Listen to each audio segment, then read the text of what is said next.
Do you want to know how you can keep the self-exclude timer on Draftkings? If yes, then this video is especially for you.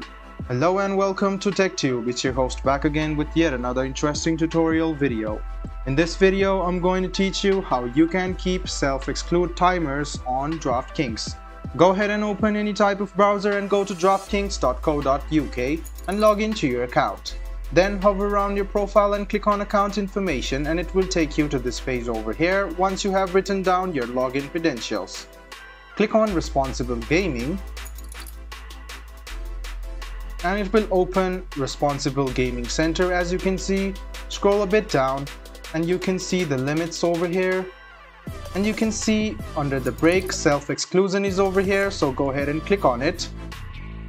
And you can select a period over here, so you can select these types of periods like 6 months, 1 year, 5 year and indefinite.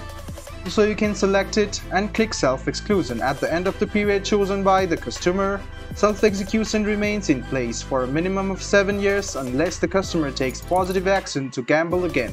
So you can read this out and click on submit self-exclusion, and this way you can keep the self-exclusion timer on Draftkings. I hope this video was helpful for you. If you still have any kind of confusion, please do mention us on the comment section down below. Like the video, subscribe to the channel and do hit the bell button for more. Hope to see you in the next video as well. Until then, goodbye, take care and make sure you enjoy.